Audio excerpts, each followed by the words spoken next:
Hi, I'm Paper Pancake. This month, Crystal Clash has both a community challenge and a tournament. Both offer free crystals, so be sure to check the news on Steam or Discord. In this video, I'll show how I beat the Crystal Golem challenge using nothing but stone cards. I won't be aiming for speed like in my speedrun video, but with stone cards it's still possible to get a fast enough time to earn some premium in this month's challenge. Let's jump into the game. I start by baiting the defenders back to my nexus like usual. Baiting is much easier with ranged units than melee. I use stone weavers and archer spawners for this, placing them near the edge of their range. Now you can either push or wait for your siege damage to get off cooldown. Pushing early is risky, but I try for it anyway. That granite bouncer could wipe my entire footman mob, but luckily Frost Shock works against buildings.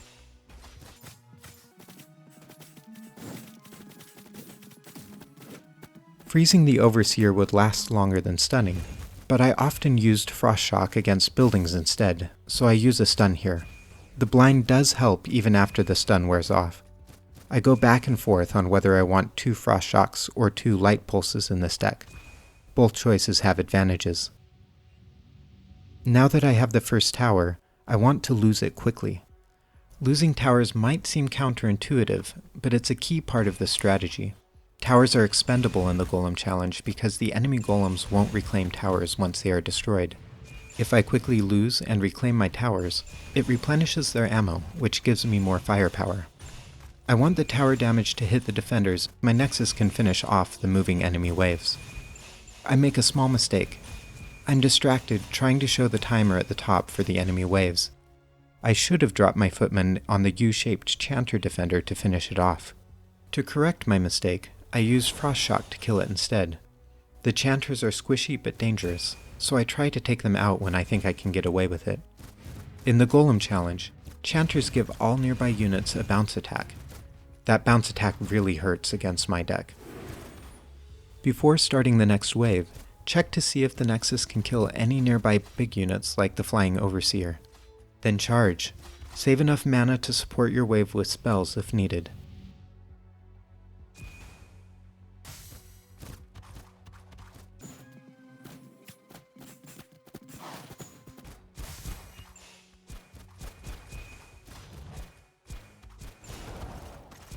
Now this was a tricky part for me. My wave died.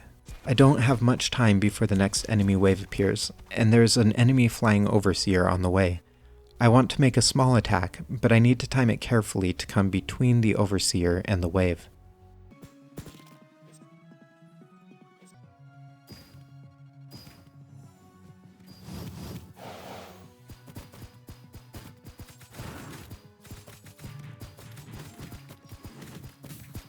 Not as much damage as I hoped, but it's a start. Now that the wave is here, I want to sit back and let my tower and nexus take the heat. Archer spawners are great for this strategy because archers die quickly, allowing me to fall back to my nexus without wasting much time. While I wait, I might as well use my mana to chip at the next Chanter defender. Once my nexus has destroyed as much as it can, it's time for my counter push. My goal is to destroy the next enemy tower before the enemy wave arrives. The battle ebbs and flows like the ocean tide.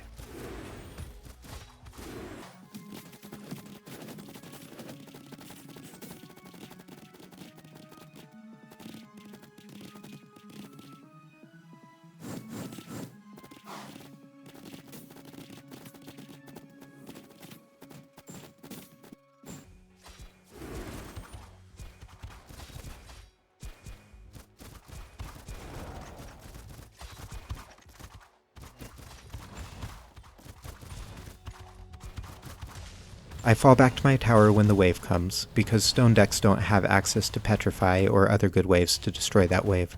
From this point until you get to the Guardian near the end, what you will do depends on reading the ebb and flow of the battle.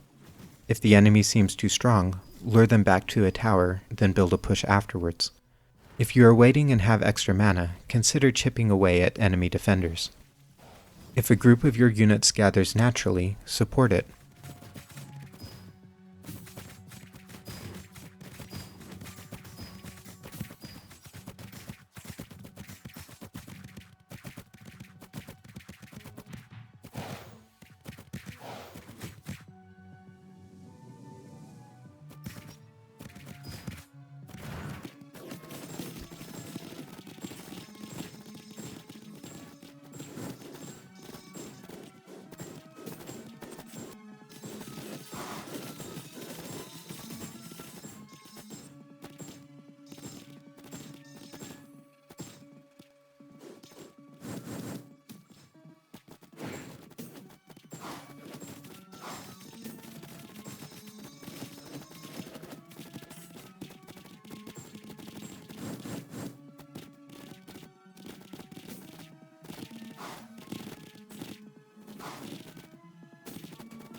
In a gold deck, you can get by with as few as 2 spawners.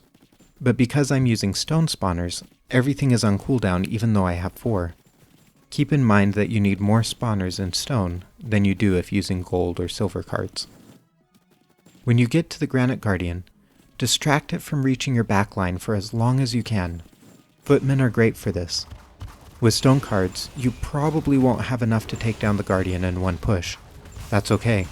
Do as much damage as you can, and if possible, try to make sure that as many of the flying defenders behind the Guardian continue forward to die to your next tower. Then fall back and regroup for a second push.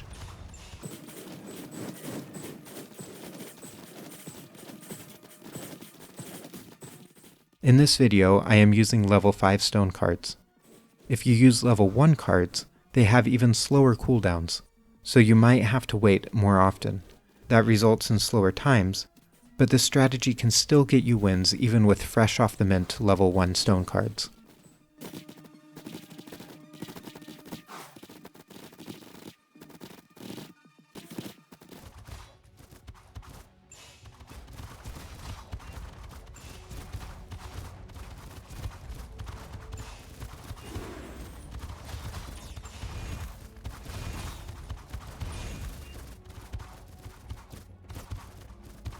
Faster than 13 minutes will be a good enough time to get some free premium from this month's special community challenge. If you want to claim the prize, be sure to submit your time to me on the Steam chat or Discord. And don't forget to sign up for the tournament for some great PvP games. Good luck!